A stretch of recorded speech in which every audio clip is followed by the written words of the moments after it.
It's July 3rd, 1998. Only one film opens this Independence Day weekend, which was, of course, Independence Day? Armageddon. The so-called Classic. Teenage Titans of Pop, Hanson, are on the cover of TV Guide, because, TV.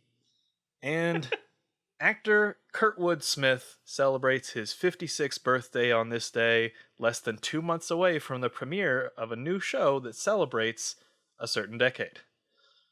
But that's not the show we're here to talk about.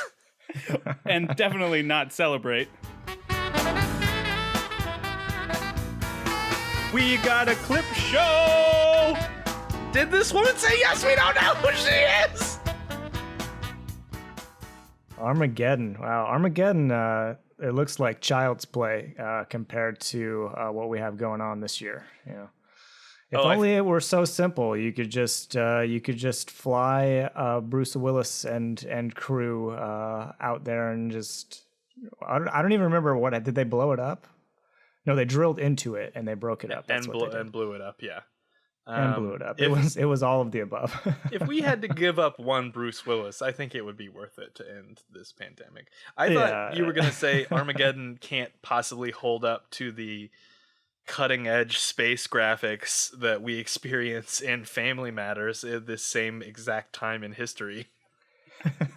I wonder, does that mean we just missed Deep Impact, or we'll get to Deep Impact on one of these? Yeah, it's hard because I'm going backwards, and so I see all these movies that I think are coming up, and I'm like, oh no, no, that's not the way, because now we're back from outer space. I think I don't know if we're permanently on the ground again as part of Family Matters canon and chronology. Welcome, all you cool cats and crispy critters, to episode 213, season 9, episode 20 of Family Matters, episode entitled Pop Goes the Question. My first note is the one I think we all probably have, which is, I wonder what this one will be about. And why it didn't happen sooner.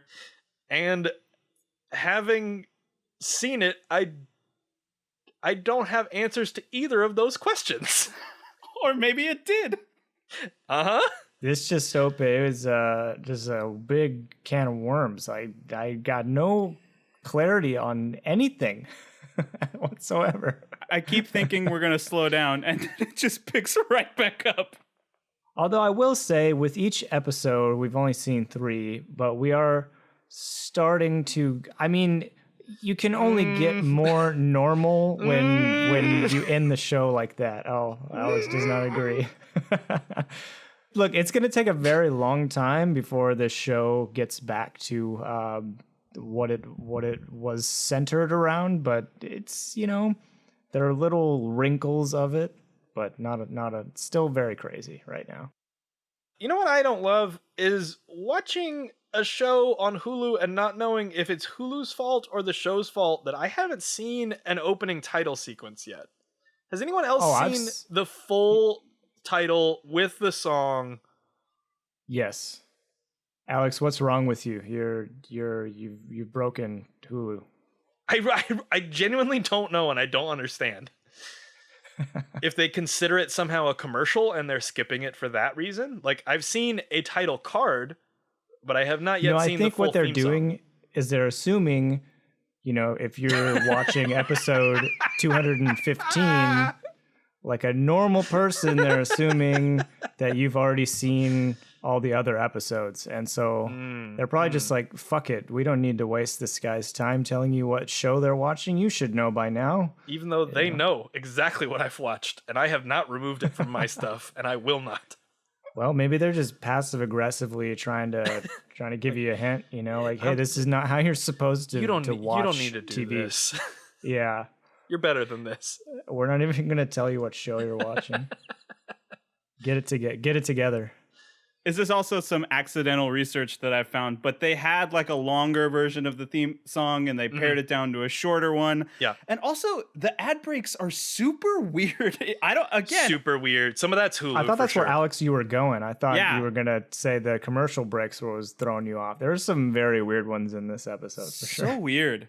You can definitely tell where the intended ones are versus the Hulu versions. And people who are watching this on other platforms or on DVDs, spooky from the past.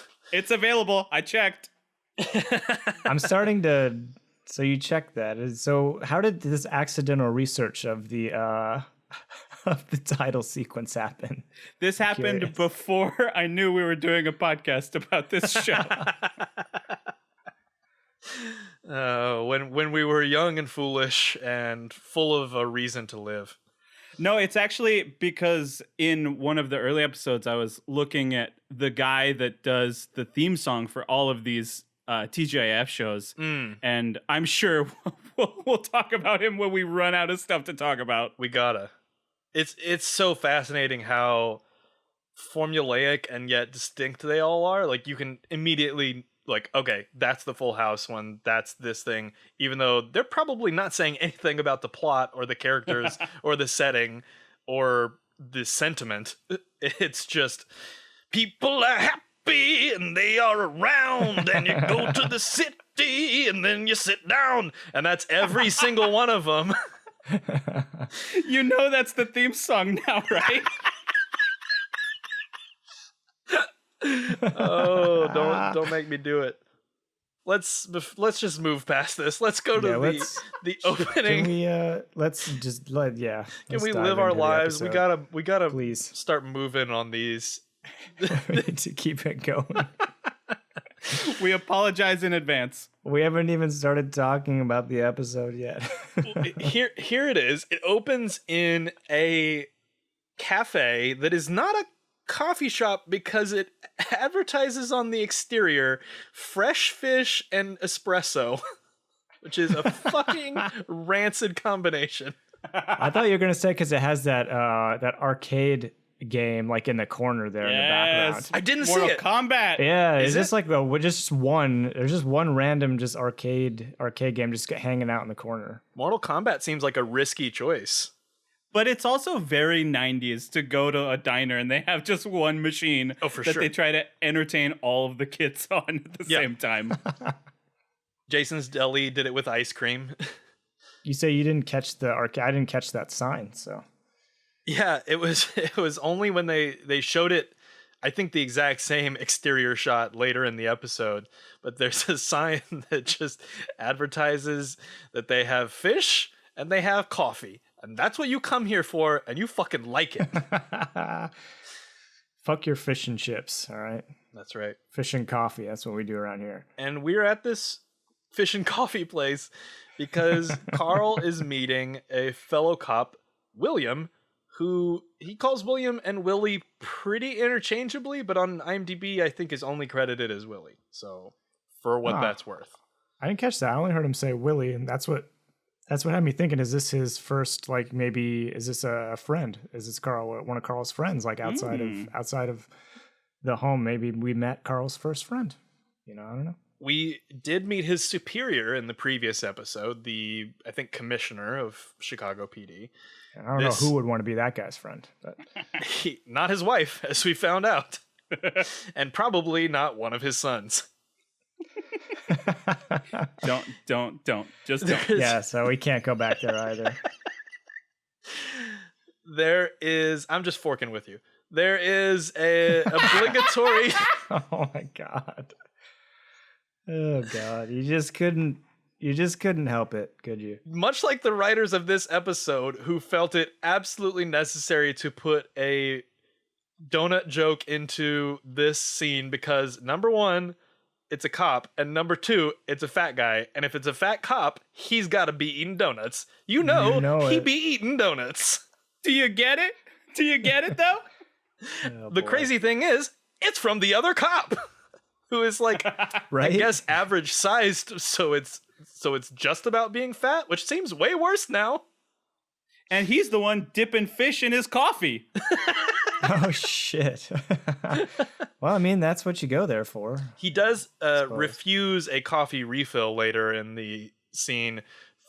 I don't know why that's a detail they felt was necessary to include in this episode of television, but they did. It was this small thing. It's so small, and it even got its own subtitle, and it made me so happy. Oh, really? I didn't have the subtitles on at that point because I was the baby was asleep, so I was able to watch in peace for a little while, and then I had to watch the second half with subtitles on. And that changes a lot, as I found out. Sure does. You know, the one important piece of information I think we learned though in this scene, I think it's the first time we see Carl in the white, so we know he's a high-ranking officer. I think. Is it the first time we see that? He wore the uniform either at the graduation ceremony that they had at the house, like the party that they had at the house, or some other time. But it did not occur to me at that point, so I don't know if he was all the way dressed up or not. I have a question. So I guess that would make him at least captain, I think. I believe it. Have no idea, and I trust you, and I will not do any research to find out. I guess we'll find out later on. Question corner. What does a white shirt on a cop mean? We find out another important piece of information, which is something that I have in all caps, will we see it, in my notes, that some years ago, Stephen Q. Urkel made a science lab at the high school explode. Explode is the way that they are describing this. He blew up the science lab at the high school. We're gonna need something to look forward to. I'm already worried that we're never gonna see his interview at Taco Bell. And this is my number 2 thing that I really feel like we need to see. I can't take much more disappointment. We find out that I believe that they are attempting the rare triple pun with the episode title, Pop Goes the Question. So, number 1 level, Pop Goes the Weasel, is children's rhyme. Right, yeah. Number 2 level, we get it. Pop the Question is something that means you're asking somebody to marry you. Number 3, I believe, is because the dad, the pop, is the one telling this whole story. Ah. See, I thought it's just because he's been relegated to just the narrator of this television show. Right. Which is, there have to have been some really crazy production decisions behind the scenes that we'll never find out about. That meant that like he was the only person able to show up for a couple days, or it was like in his contract that he needed to get X amount of screen time, and they needed to pump this episode out.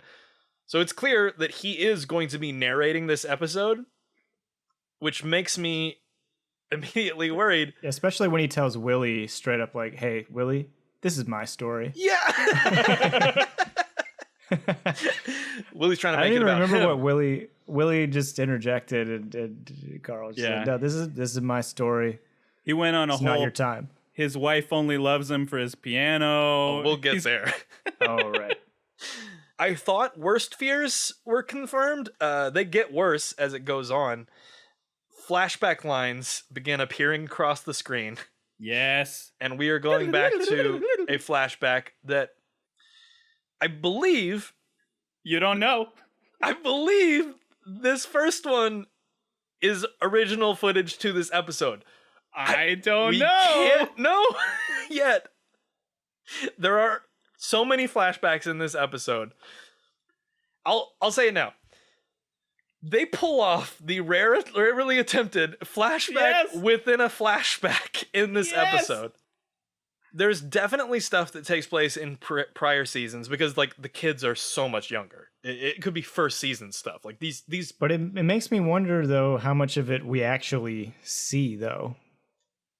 Like in prior episodes, because some of them felt like maybe they were just created for this episode and we don't actually ever see them. I don't know. So I'm curious to see if we actually see them. I do think that the first one is new, and it is that Steve and Laura are coming back from a date fully dressed up like cartoonish flamenco dancers, and Steve is constantly clapping castanets, kind of like, well, maybe like competently castanetting. He's great. The problem is he does it every time anyone says the word flamenco. He then says the word flamenco in a Stephen Q. Urkel way, but not in a particularly Spanish kind of way. Like, there's no accent on it, which I actually really appreciate that you didn't make me get really upset. Yeah. And they keep that joke going past joke. the commercial That's a strong break. word. Yeah, sorry. I should have put that in quotes. Joke, quote unquote.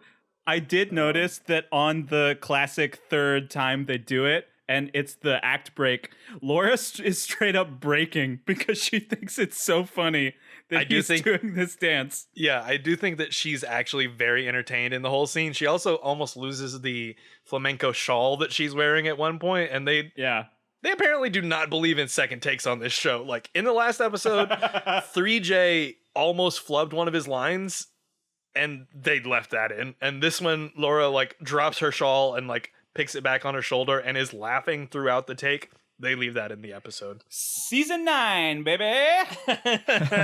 We have 4 days left to record this, everybody. 4 days. Fuck it. Steve's got to go to space.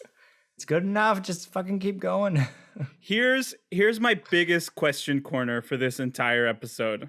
I have a question. So Steve is escorting this woman back to, it's gotta be his house. He's sneaking a girl past Carl, like upstairs, because the girl has like a shawl over her face, and it's revealed that it's Laura, and she's like, oh, I didn't think you'd recognize me. Does that mean they're dating and they're hiding it? I don't know. I didn't 100% get that impression. I don't know.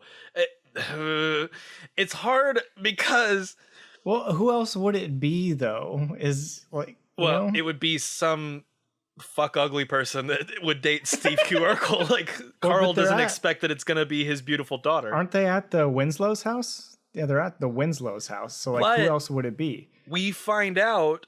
I think this is as close as we've come to confirming it this episode, because Steve brings down at one point trunks his entire like worldly possessions in these suitcases from upstairs. So it does appear that while his parents are living abroad, he is living with the Winslows.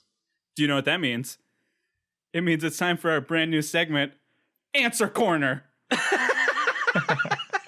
Urkel lives in the Winslow house. Answered. I'm not ready to put 100% seal of approval on that, so I'll put a maybe answered, but tentative. Answered. I mean, you're making a huge assumption though, Alex, that Urkel is just able to bring home dates. You know, like that. I don't know. One of the only textual things we found out about Urkel in this scene is, I'm calling it a lie. It's 100% true. Not true. It's not possible. They will not have kept this up over 9 seasons, which is, Laura says exactly these words. Yep. Steve always dresses to match the food he eats. Fuck off. You know it to be true. He does not do it. Well, they went and ate Spanish food, so obviously he's wearing Spanish clothes. Yeah, and that could become, if they ever try and do this, that could become very problematic. I did have. I don't think that's something they want to just keep trying to replicate with you know. No. And is that why he got fired from Taco Bell, or not hired from Taco Bell? We will never get the answer, but I will not let this go either. Here's my taco suit. Oh god. To match the food he eats leaves a lot of interesting leeway.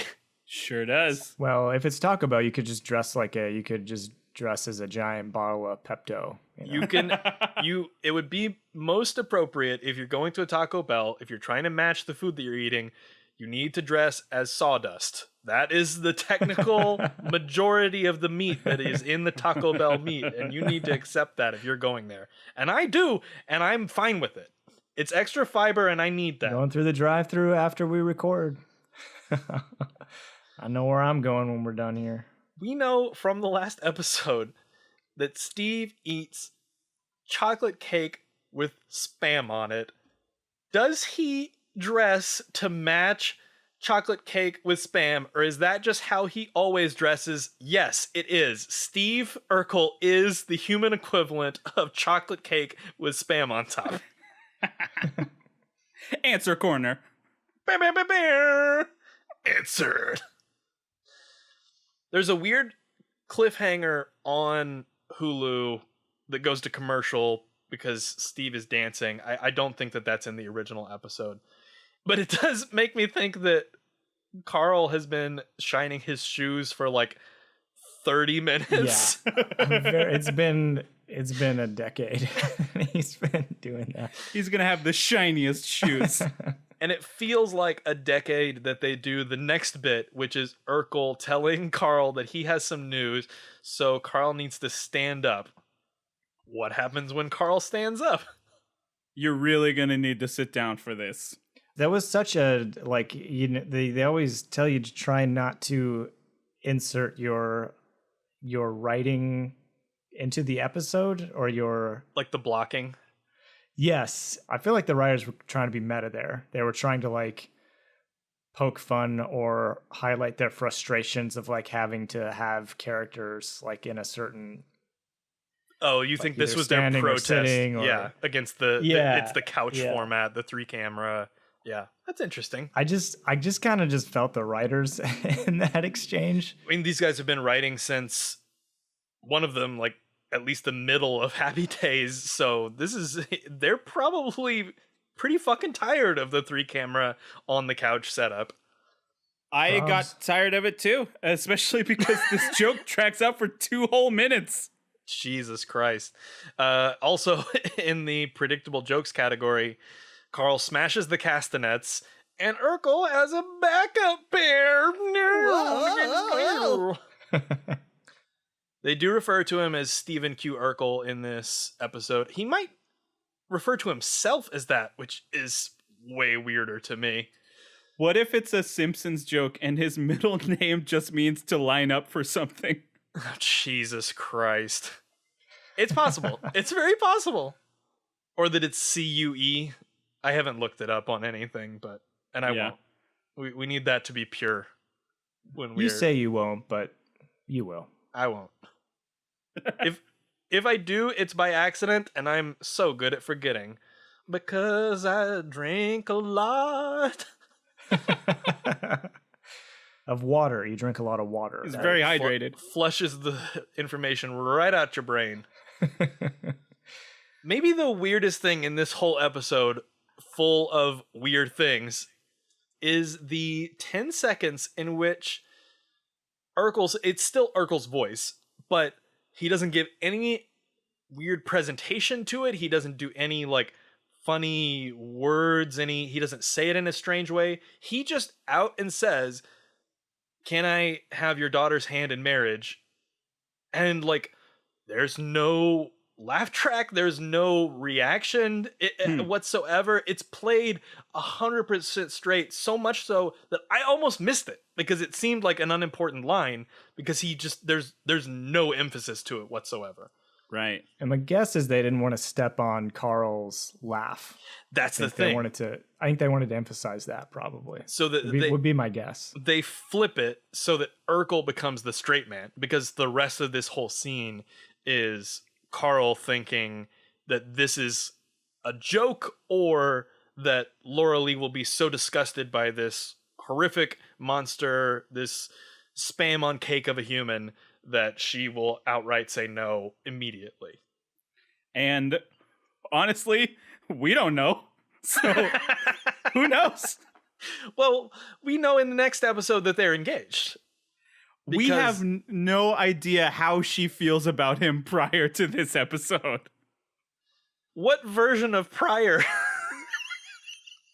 Well, I don't know. She says she can't, I don't know. She can't imagine her life without him. So she clearly has she clearly has had a lot of very memorable moments with him, right? We're about to see some.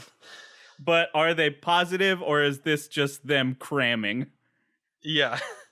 It's so strange. This whole thing is so strange because it's set up to be a joke that Urkel, like, she would never say yes to Urkel, and so Reginald Vell Johnson laughs and says, yeah, you have my blessing if she says yes to you, for sure, of course, because he thinks that that's impossible, at which point we get another instance of... Is that how that works, too, by the way? I don't know. I've never obviously been in that position. I'm not a father, but is that just normal? I don't know that it's legally binding.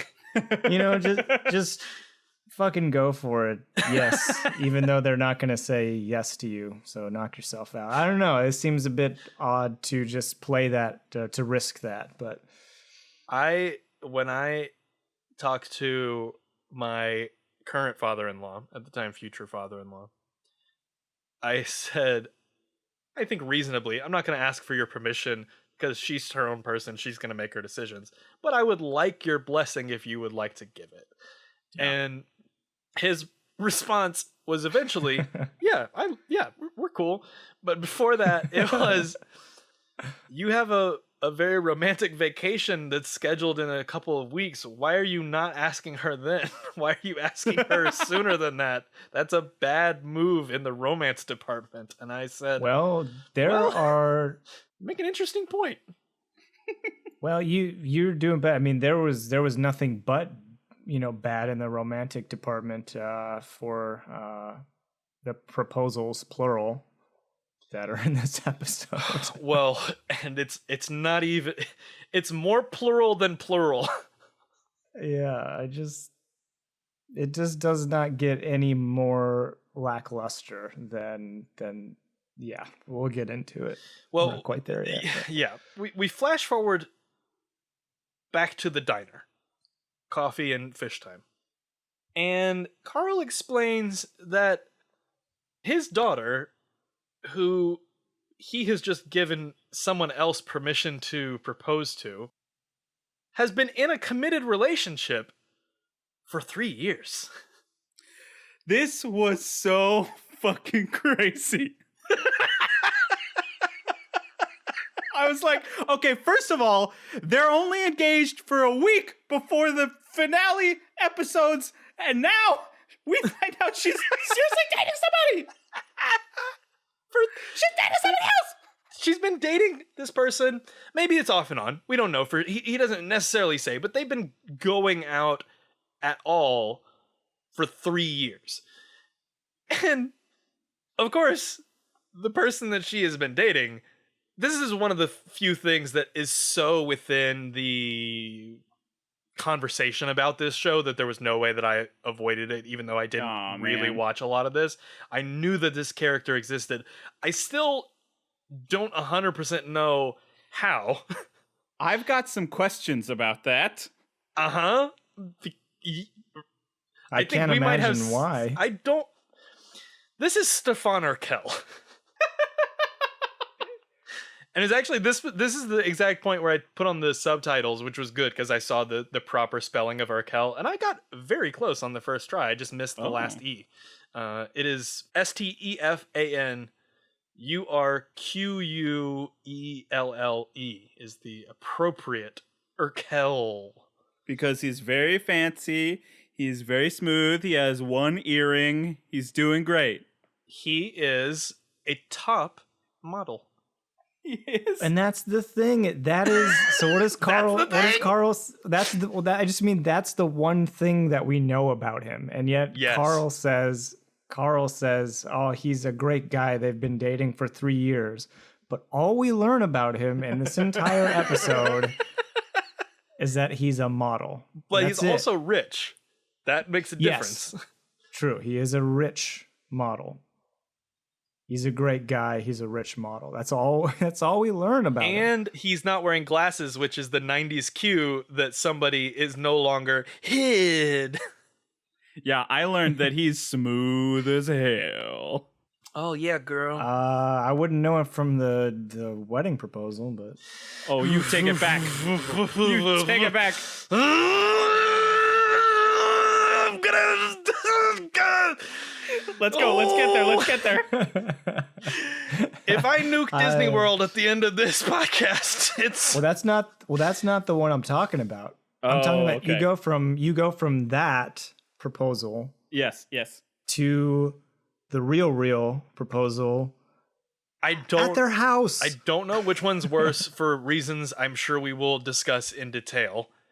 You don't just propose. You just don't do that. Of course, at this point, we on. do need to make clear that we get another flashback. Maybe it's a flashback that's probably new for this episode. Again, not clear.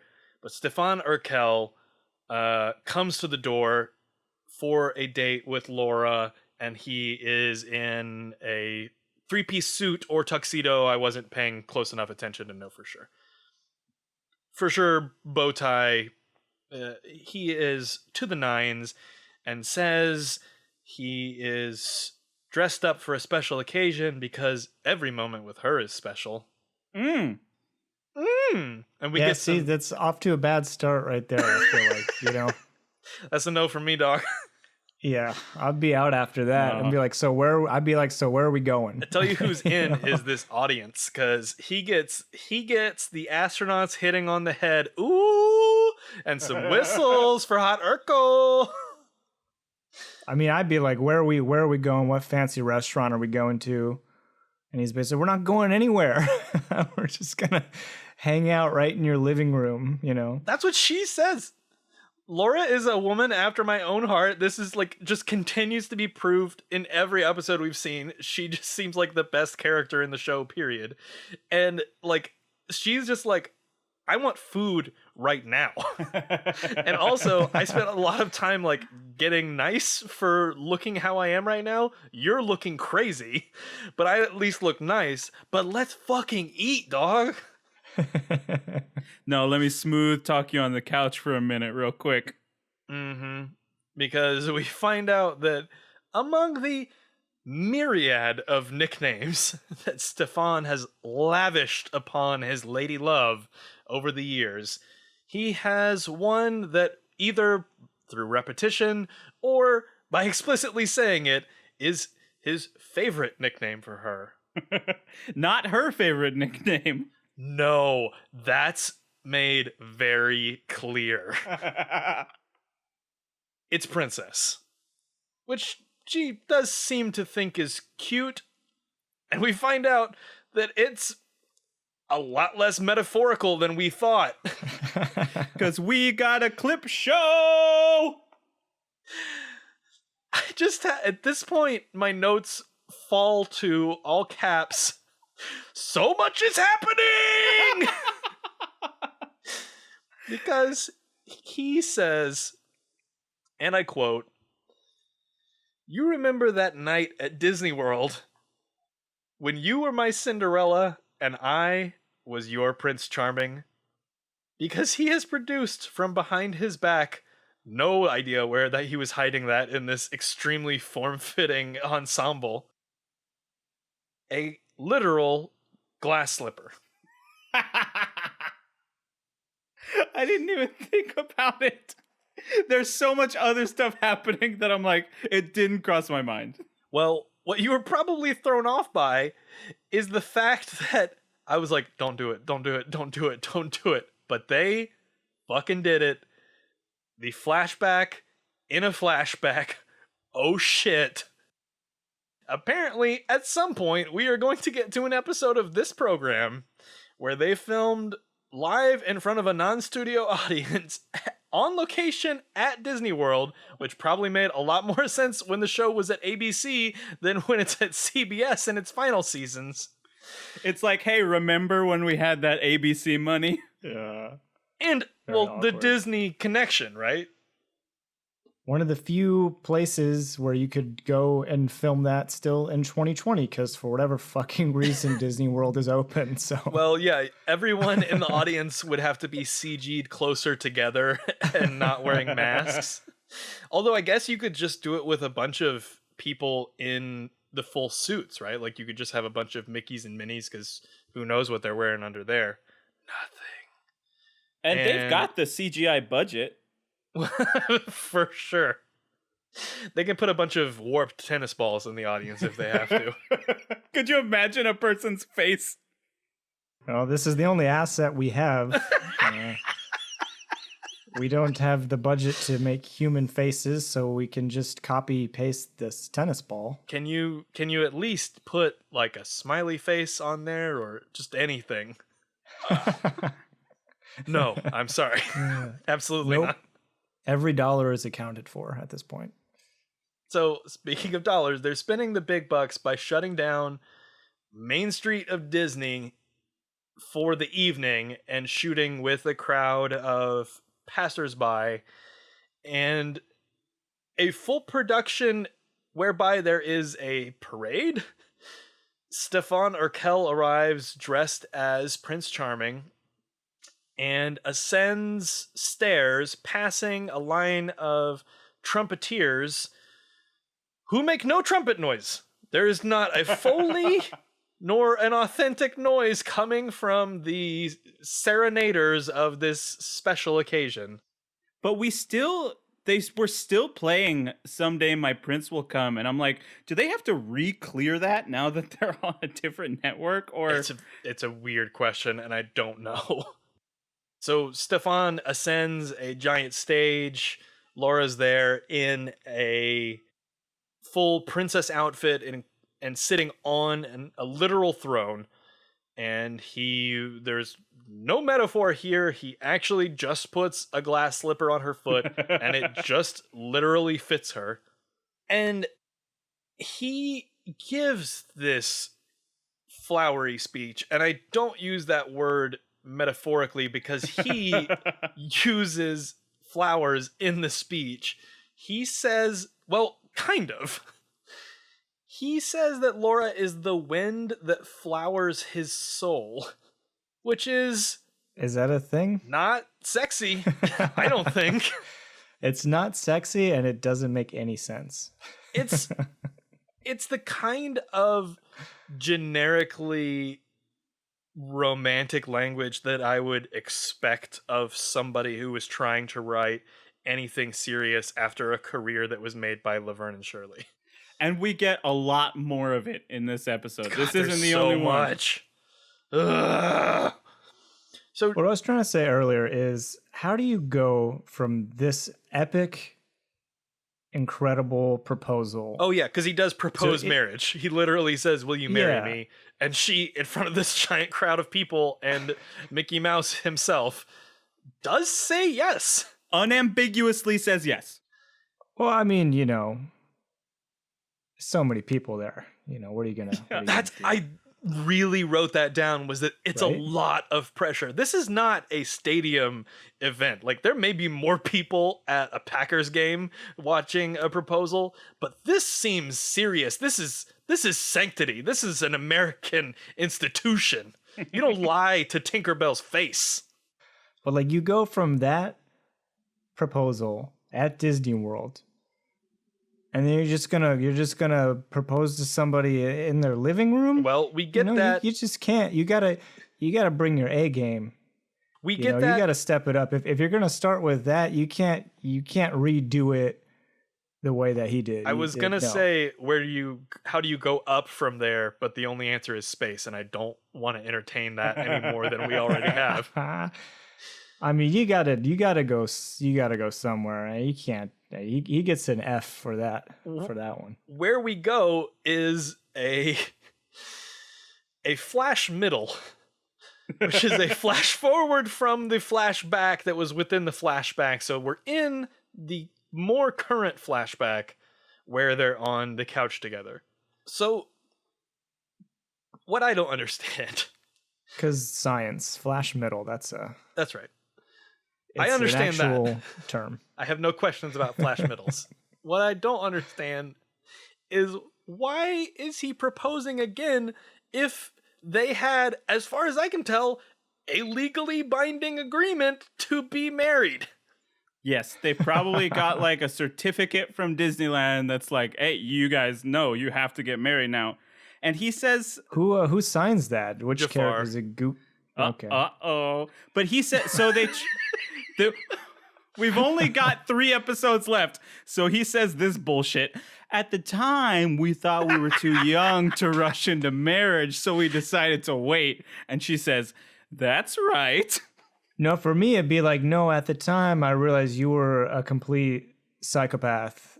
And you organized this proposal at Disney World in front of thousands of people. You are all aboard the Steve Urkel train. You're Team Urkel. No. I just, like I Burkhead's in the said, house. like I said earlier, both proposals were very weak sauce. So There was no wow sauce. I wonder again. My official prediction for this episode Predictions is that we do actually see a conversation to that effect, either them talking about the conversation that they had, like if that's like a season finale with Right. the Disney World thing, which it seems like that's the way it's set up, right? Yeah. If it is, then like when they come back for the season opener of the next season, either she says, oh, well, we talked about it, or they have a conversation because he's moving to Milan or fucking whatever top models do. Predictions. That would make a lot of sense, but we'll see. wouldn't it be wild, though, if we just never see Stefan again past this episode?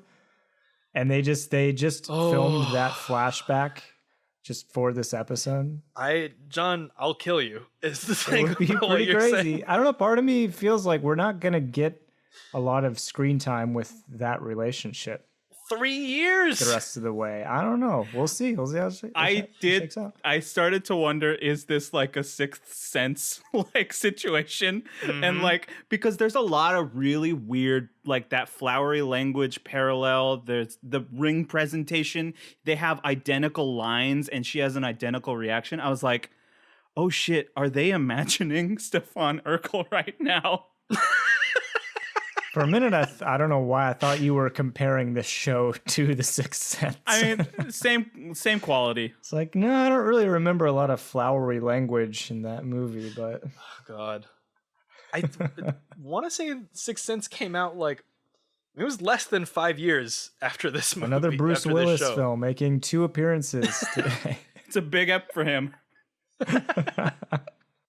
He knows he's a big fan, has been from the beginning, very supportive, and I want to give a shout out to Big Willie. We don't That's what need I to do call this. him. I know Big some other Willie people style. call other people that, but to me, there's only one Big Willie in my mouth, and it is. Oh God. He loves to get jiggy with it. And I'm sorry. What? I blacked out. What's happening? Yeah, he proposes again. John, please describe it since you take such umbrage with the second proposal. Well, no, I just take issue with both of them. I mean, I don't know. You just gotta, I don't know, maybe it's a different time, but you gotta put a little bit more effort into it. I think you can't just roll into a living room and just drop the cue like that. That's not how it works. You can't pee the cue in that particular fashion. You just can't you just can't pop the question. I don't know. You gotta make more of an event, a special moment out of it. I mean, come on. Would that event be something like ordering a dozen roses for your paramour? Absolutely not. No, that's like some like high school like Valentine's Day bullshit right there. You know what I mean? You don't do that if you're gonna propose to somebody. Well, if I had the money to buy a dozen roses in high school, I wouldn't have done it, first of all. I refused to buy one of my prom dates her ticket to the thing out of weird principle and just being a dick. So I know for sure that that would not have worked out. But also, how is he paying this? Because he doesn't work at Taco Bell. I can't emphasize enough that he did not get the job at Taco Bell. Well, he knows that he's going to have a book deal coming after he flies to space. Jesus He's Christ. going to be the first student in space. He knows he's got the book money coming. Which, if you're he's waiting, not worried about it. If you've been waiting this whole episode to find out if they mention the AGF 5000 at any point in this to set up him going to space, they don't. Fuck you. Fuck everything you dream about. Fuck your whole life. That's what this show thinks about you. And he even says something like, if you were with me, we would live in a tiny apartment filled with test tubes and cheese. Like, he doesn't have money. Yes. I don't know. It's also like, I don't know. Right? Stefan says, well, look, Stefan, he's a top model. He's rich. I love that everybody he's a top But model. yet, here we are just in the living. You know what I mean? Like, I don't know. It just doesn't add up. So what we're alluding to here is that Steve Urkel, not Stefan Urkel, but there's a fade out after Laura says she'll consider Stefan's proposal, which she already accepted. That's a real step down. It's confusing. There's a fade out, and I think I was foolish enough to believe that when we faded back in so that Steve Urkel could come in, it was because we can't have Steve and Stefan in the same scene. I find out later that I am wrong. So wrong. And that it looks better than the tennis balls. It's from a technical perspective, it's actually very easy to do. The fucking Parent Trap did it a bunch, but still. Because it's Jaleel White that plays both of them. Oh. Oh. Bow, bow. I get it now. I understand. I'm just being sarcastic. Thank you. Thank you. Just in case you were wondering. It's hard to read. I'm not that much of a dum-dum. And Steve is the one who has ordered the dozen roses for Laura and proceeds to romantically remind her of what I have to assume is a school project in which they were forced to be married for 2 weeks when they were significantly younger. Like, this could be first season easily. And boy, does he take this shit seriously. He does, and I don't know. She indicates that something weird is happening other than the dozen roses, which are carried in by way too many white guys, which I appreciate. She says to him, "What are you wearing?" As if somehow this outfit is stranger than anything else he's had on throughout this entire series. Yeah, it's exactly the same, except he's got an apron that says "World's Best Husband." Correct. He does specifically say it was 7 years ago that he wore this exact outfit and played this tape for her, and he puts in a tape that subtitles revealed to me is a song called "Strangers in the Night" that I don't think I know. I was not able to identify it by hearing it, unlike "Someday My Prince Will Come," which was very obvious. I did not need the subtitles for that. I vaguely think it's a Frank Sinatra going "Strangers in the Night," but I could just be making that up. I give it to you. Who fucking cares? Because we're in for another interior flashback. So they Clip show. flashback. They flash back again. They flashed middle. They're in the middle. Flashback again, but even farther back in time. 7 years ago, baby. There's the rule: you don't do flashbacks. There's like, fuck you, we don't do flashbacks. It's like, we don't care. We're gonna do so many flashbacks, your head's gonna spin. Oh God! So they're children, and this is if the timeline is to be believed, I guess this is the second, maybe third season of the show. If it's 7 I don't know. years, I guess we'll find out though. We're gonna get there. Hey Siri, remind me in 3 years. and they have pretended to be married for home ec or something. And so the whole time of this flashback scene, young Urkel is trying to get a smooch to cap off his 2-week arrangement as making things official, and has all of the dumb workarounds that you would think. Maybe I'm already going soft, but I saw Kid Urkel and I was like, Oh my god. he's kind of cute and funny, right? He is the cutest fucking thing I've ever seen. And he's not doing like a put on voice. It's just his normal little kid voice, and it was so fucking cute. It's a kid voice. He is doing a nasal thing. It's not always obvious, but it's like the later Urkel that we're dealing with is obviously trying to make that voice still in his grown-up body, and so it sounds extra crazy. Now, as a kid, he's just doing like this like extra kind of annoying voice. But he's like doing all this physical comedy and falling all over her, and it's kind of like he's kind of good, and I see why they picked him for this role. I get why it clearly works and like just took on a bigger and bigger part of the show. Like, I get it. Yeah. You know what's crazy though? I don't know why I didn't mention this the first recording, but even with that, like Carl was the character for me when I watched this growing up. Like Carl was always the character that I remembered the most. Like I didn't think as much about Urkel. Like Carl was always the anchor of the show for me. Because he is. I mean, because he he's is, normal and cool and like a good dad and apparently just a good, he's a good cop. It hurts. But it seems like, I'm sure even by TV rules, he's exceptionally good because he's been promoted. He's white-shirted himself. Things are good. Yeah. What is not good, something I did not care for in this flashback scene, is the play on, she says, one of her many excuses to not kiss him as a child is, forget it, I have a headache. Which is the classic, we can't fuck tonight, like, joke excuse from everything forever. So, did they explain that to these two literal children? Or were they just like, this is a funny thing, she'll use an excuse and he'll have some aspirin there ready to go? Yeah, I doubt that they went into that, but that's, I mean, could be wrong. This is a joke for the adults that's delivered by children, right? I'm not crazy that they're making a sex joke with these two preteens.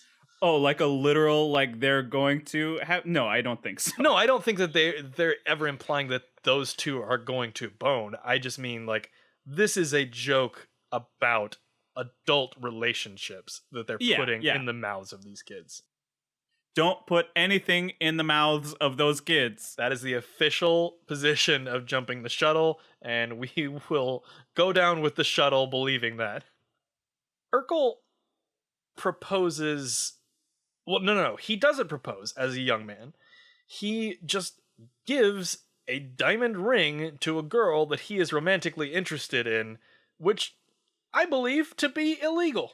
I don't think you can just do that. It is apparently a 1/3 carat diamond, which is 1/10 of the sparkle of her lovely eyes. I'm not going to do any math there. Fuck it. But I looked up the inflation on the price. I'm so glad that you did.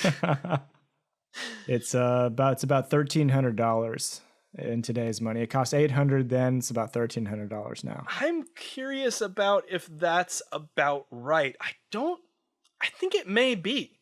I think they may have gotten that about right based on, I'm trying to do the conversion in my head of the wedding ring that I bought not so long ago that I can't still feel the pang of my wallet as it is starved for months on end. I just used a ring pop. Whatever works, baby.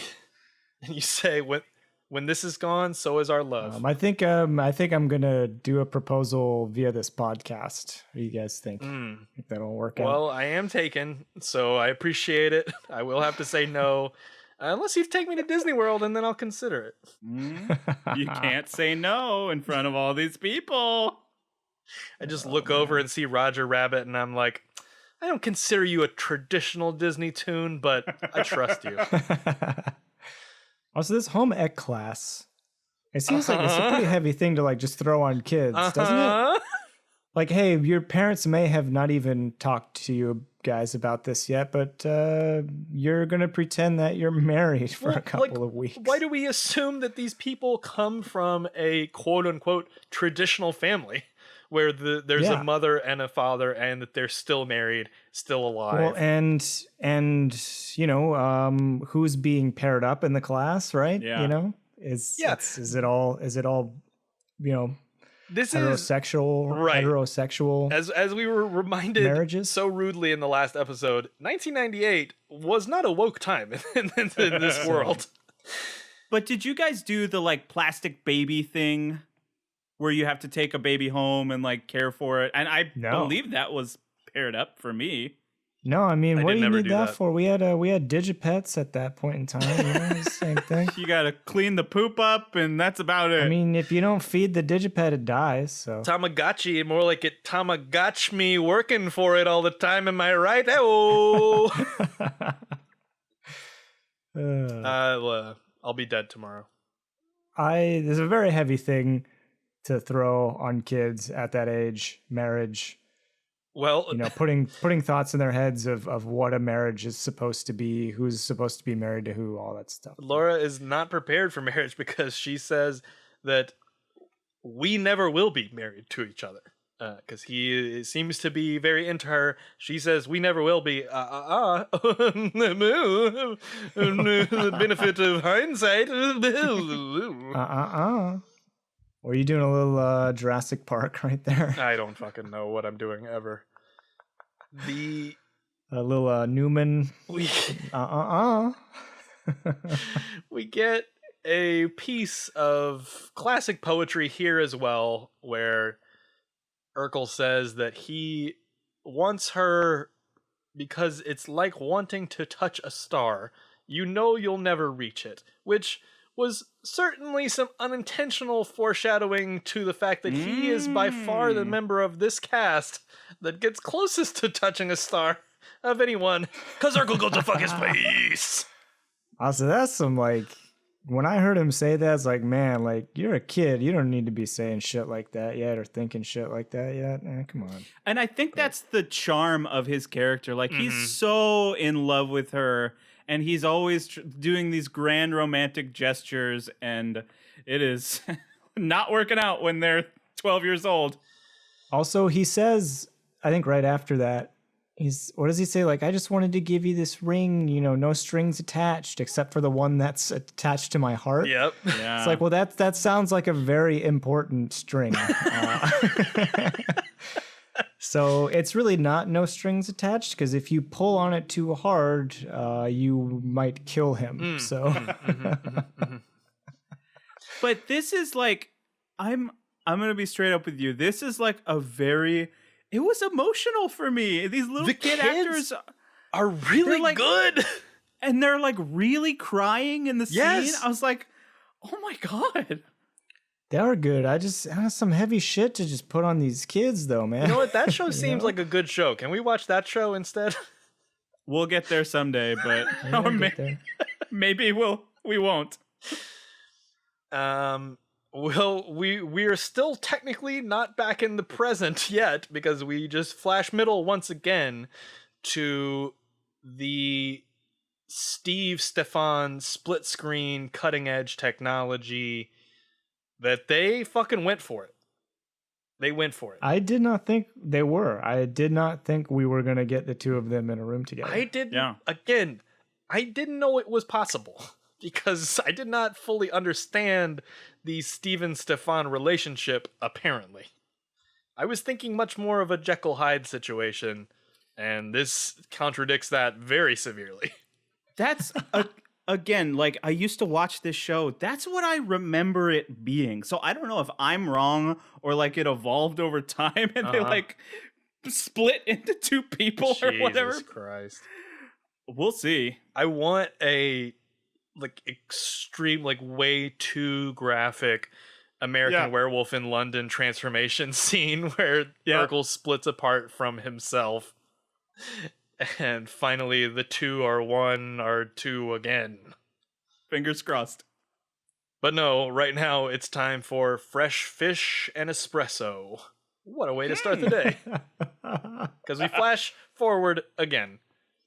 That basically is the shortest time we spend in the present of any of them. It's just to have Carl say, basically, well, I don't like this situation that I've already described a little bit and that I'm going to continue describing. And then we flash back to Laura telling her other family members she's not sure whose proposal to accept. This was one of the funniest parts for me because she's just sitting at the kitchen table with her parents and they're like, oh, what's going on with you? She's like, I need to ask you some advice. And the mom says verbatim, oh, sure. I assume it's about your double proposal. Okay. So both parents know about the double proposal, but up until this point, she's been like, no, Mom, I don't want to talk about the double proposal. Well, of course they know because the proposal took place in their own fucking living room. Just filled with roses all over the place. You just can't, you gotta go. You don't propose at the parents' house. You just don't do it. Sorry, I'm really hung up on that. I can't let it go. This is where we hear again that Stefan is rich because he is a top model, and that is... But couldn't even bother to even get a reservation at fucking, I don't know. Cheesecake Factory. Yeah, fucking Cheesecake Factory. You couldn't... before you had a whole Disney World, you couldn't get one Disney princess to show up to this thing. You couldn't get Chip and Dale to be your waiters. I'm still mad at Chip or Dale. I don't remember which one knocked my hat off at a restaurant at Disney World when I was in 3rd grade. And I haven't fully forgiven either of them, even though I don't remember which one it was. The good things about Steve are hard to describe for several of them, but Laura lists a couple. She says he is sweet, gentle, he makes her laugh, and she believes that one of his crazy inventions might change the world someday. If he... Well, it's kind of foreshadowing, but we don't actually see that happen. Because if he legitimately invented artificial gravity, that changes everything that we... Like, every way that we approach physics on this planet has just changed based on this fucking AGF 5000 with a laundry adjusting dial on the front of it. But all we get is space control, just patting him on the back. That's all we get. Saying, you've really showed us what the hard-working minds of America's youth can do. You know what's funny that probably really happened is this. They said the AGF was in a science contest. So all of those like legal contracts for when you submit to like they own the AGF 5000 now. Well, because he never built it. He just sent them. He only says formulas, which is no. But you make it in a test tube. God. Yeah, the formula is I don't know, no gravity equals now gravity. Right. Gravity raised to the -1 exponent, and now I don't know, you just carry the 2 and you divide in the middle and subtract and you got gravity. No adding, I noticed in your formula. That's against No, it's the a law of classic gravity. it's a classic rookie mistake there. The only thing that's notable else about this scene in the kitchen is that Laura asks her mom what made her say yes to the dad. And Uh-huh. in universe, that question is fine. But Very sweet. based on some extra textual questions that we can raise based on our knowledge, based on a clip from the television documentary Dinosaurs. I'm gonna grab my frying pan. You know why? Not the mama. Did this woman say yes? We don't know who she is. And she gives such a sweet It's performance. so awkward, isn't it? She's great. And She is like maybe the most consistently good actor in all 3 episodes that we've seen of this television program. I love her. Yeah, just having to jump in right at the very end of the last season of the show. I mean, it's a lot of pressure. I will be sorry to see her go because she don't live here. So much pressure on that. But yeah, Carl's like, well, I don't fucking know why because she didn't pick me. Because I'm fat and I'm a policeman, and that means I eat too much donuts. Forget about it. You know what it is? But she also, everything that she says about why she picked Carl is the exact opposite of why she's telling Laura Lee to marry Stefan. She was just like, Stefan, he's great. He's a rich top model. You know, that's all we get. Like, but your dad was a good person. Like, oh, that's Yeah. probably something maybe we should consider it all. That would be good. I suppose. We flash forward to the espresso fish place only so that we can find out that Willie's wife wants to fuck his piano. She is tickling the ivories. The ebony and ivory has touched her in ways that Willie never has. And I And honestly, mean that. he never will. Oh no. That F is sharp. She gets so much D from that piano.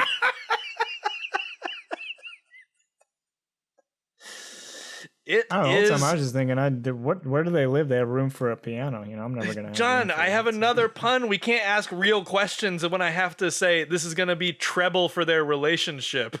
Oh fuck! I'm so sorry. Please. It's only natural that she loves this piano.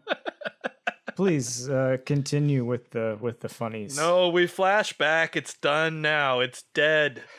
Just like the fish that no one's eating at this espresso restaurant. Quit. Their they, relation- they serve other things. Okay, I have been there. It's And because they their serve- relationship. David's They not done. serve Let him go. cold and hot coffee. There is iced coffee as well as hot coffee. And you are allowed to refuse service. If they come up to your table and they want to pour you some more coffee, you can say no. David, did you have anything to add to that? It's because their relationship is so flat. Okay, that's pretty good. That's pretty good. Oh. That's pretty good. Oh boy. Flashback to after the previous flashback. Oh, whatever the If fuck. that I don't makes know. There's sense. too many. It Urkel- doesn't. Who cares? Yeah, fair. There's too Urkel many flashbacks. does the pulling the suitcases down the stairs thing now, which is how we kind of believe that he's living with the Winslows. Laura asks him why he is going to Russia when he says that's his destination. She asks him why he's going to Russia as if she is asking him why he is going to the corner store.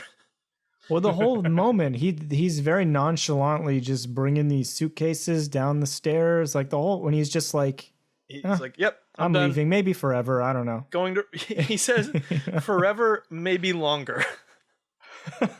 That's right. Yeah. And I believe Toy Story had come out by this point, Buster. So you can't say some Infinity and Beyond bullshit like that and just expect to skate by now that you're not on ABC anymore. 1995, Toy Story was a good year. Is that right? Is that how long ago it was? I believe it was 95. Yeah. Jesus Christ. Yeah, don't look too closely at Sid's dog now. What? The CG on Sid's dog in particular did not age well. Like Looks a lot of pretty it works out okay. I mean, it's Well, yeah, no. so Family Matters is like, well, yeah, the case in point. Of course, our space shuttle didn't hold up either. It's been so. Of course, we But can't no, make I was gonna say. tennis balls round. We don't have the technology yet. I don't know. It was a weird time in tennis in the 90s. They were experimenting with a lot of different shapes of tennis balls. And I guess they based it more off of Andre Agassi's head from the shaving commercials that he did than the actual tennis balls that he was hitting. They were trying squares for a while. That's my tennis hot take. Andre Agassi was in shaving commercials. That's what I know about tennis, the sport of tennis. I know a few things, but we don't have the time. But what I really want to say is I got to give props to Urkel for just brushing his shoulders off like that, just not he thinks that he's been rejected and just I don't know, however many, whatever. I don't really know how many hours it's been because of the flashbacks, but he just shrugs it off and he's just what do? You just wake up and you keep moving. So, you got to give him props. You go to Moscow to live with your parents who don't want to see you. Yeah. So, you got to give him credit. He just kept living his life, It does not seem like he's moving on. Like he's like, I'm gonna go die alone in Siberia because I can't ever get over this. But you know what? He made a decision. He's committed to it. It's true. He's coming up with a plan. You know who else made a decision? Is either Carl or Harriet decided no more boys are proposing to our daughter in this room because where there was previously a stereo where Urkel played his tape, there is now a vase with a plant that is not a flower. So all of those roses are in the trash. Just going back to proposal, you can't, their parents, right? Her parents could be home, Carl and Harriet could be somewhere else in the house. It's just, you just don't do it. Don't propose. You don't propose in the parents' house. You don't do it. It's like you don't shit where you eat. You don't propose where she sleeps. Those are the rules.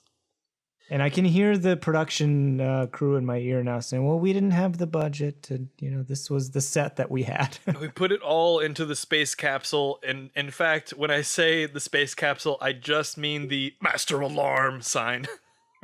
That was our whole budget for this season.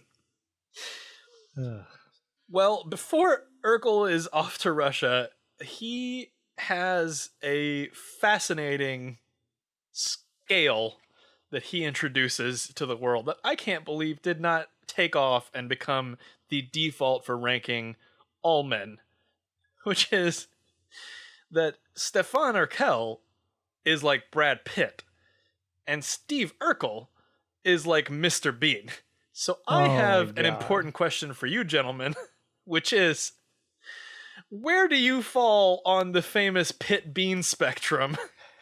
Oh, no. I haven't taken that BuzzFeed quiz yet. I don't know. For me, I think I fall on a Matthew Lillard. He's I don't think conventionally attractive. He does it for some people, and I don't think even he really understands why that should be the case, and thinks all of the success he had is cool, but largely accidental. And so I very much identify with Matthew Lillard for that reason. So I would say on the Pitt Bean, I'm a Lillard. I think I'm definitely on the Mr. Bean, but I'll give myself a Johnny English. Oh, okay. So a little bit smoother, and he can speak. but if you look without the clothes, you're still a bean. Fuck it. I'm a Brad Pitt plus. Hell yeah. Fuck it. I believe in myself. Yas King. It's all about the confidence. And if you can grow a really cool beard sometimes. Occasionally. I think I've only ever had the facial hairs like that one time in my life, and never again. Can you speak in a not quite Irish accent that no one can understand? Because apparently that's what does it for the ladies. The thing that I was thinking throughout this whole scene is it's unclear if Laura Lee has made up her mind about which Steve she's picking, if any. But her wording in the scene seems to indicate, because it's in the past tense, that she has made up her mind already before Urkel fell down the stairs with all of his luggage. So he's going through all of this heartbreaking monologue, and she is just being crazy cruel. She already knows. She already knows with him. And that's like the only strike against Laura in this whole thing, unless she was still making up her mind, which I would also not blame her for. That is just a sign of her sanity. I'm still Team Laura Lee for sure. I don't know. I mean, maybe she was just waiting for a good moment to interject, but he just kind of keeps going. So he does keep going. She says it again. There's no audience track when she says, "I love you and I want to marry you." Nothing. It's until they hug. They don't kiss. Yep. Because that's still too weird, I guess. We haven't gotten time to get used to that. Well, yeah, if you don't consummate a marriage until you got to wait 3 months, then, you're definitely not kissing after you agree to marry each other. That means that the balcony or the backyard kiss that we got is probably like their first real kiss. We'll get to this montage very shortly. I don't think I could marry someone going that way, but... Yeah, they hug, no kiss. There's a flash forward, and all it is, again, is so that Carl can toast to Steve and drop antacid in his water, which I have to assume is fish water. That is the rule of Fish Espresso, the restaurant where they are. And that's the end of the episode. Or is it fuck this shit? I was so upset by the end of this episode that I thought I couldn't be hurt anymore. But the fact that I had to watch an entire closing credits montage of Steve's many romantic gestures / honestly, sex pest escapades that is all over the map in terms of the respective ages of the actors and the timeline. It does not respect it. I did not write down any more flash forwards, flashbacks, because I got so fucking tired of just pausing it to write down each of these scenes. He made himself into a chocolate sampler. A human-sized chocolate sampler. He made his whole body into a chocolate sampler. I thought it was, for a minute, I thought it was like a weird-ass pizza for a minute. What is this? For Steve, it might be. We don't know if, those were not actual chocolates. That was, ground up mouse rat and... Were there any little sprinkles of spam anywhere? Wait. He is dressed like the food he's eating. Hold on, because I think he is projecting a little bit. He's dressing up like the food he wants her to eat, which is him. I'm still gonna count it. We'll allow it. He gets a kiss on the cheek in a restaurant when they're much younger. No context there. They were in, unclear, a play or a dream, and they're in 1700s-y outfits. Yep. He is in an outfit. He's come in out of the cold. He has a muffler hat on, and the ears of it go up because he's got a boner. He's got a hat boner. Next, he's dressed like Cupid. That one flashes by with we get nothing other than Steve's Cupid. You get it. They're about to share a bed, and Steve is wearing a nightie. He is wearing a woman's negligee. And this looks about the same time period. I wouldn't be surprised if this was the same episode of The Fake Marriage. The nightie one? I feel like they're older. So. Maybe, I don't know. That is possible that he, wormed his way into quote unquote sleeping with her as part of that project. Oh, fun fact that I found out by pausing this credit sequence, which I normally never would, which is that the set decorator is credited simply as Melody. Next, they're dressed like they're in the 1920s, I guess. And again, hat humor. His hat flies off because he has a boner. Hat boner number 2. Then they kiss much more recently, it seems, without his glasses on. He has a black eye. No idea. And she is the one who fake passes out on that one, I guess due to embarrassment, even though nobody witnesses it. Yeah, that to me seemed like she was, it sounds terrible, but like either drugged or like her state was altered, is my guess. Yeah, she seemed a little loopy for whatever reason. Next, they kiss in what I can only describe as murder mystery outfits. At which point her belly expands like a baby is about to alien its way out of her body. It was a very cute joke. Like, if you kiss, you're gonna have an immediate alien baby. Oh, God. And we cut away before it pops, so I have nothing but questions about that pop. How do you like that for bringing it all back around? We get a hug from the same earmuff boner scene as earlier. We see prom or homecoming, some dance where they're dressed up nicely. They kiss for real as part of that. They kiss again as part of a different, more Shakespeare-y looking play when they're younger. And then they're dancing as Belgian country folk. And then the episode is over. And I'm so upset. That's a lot of kissing for somebody that really hates somebody else.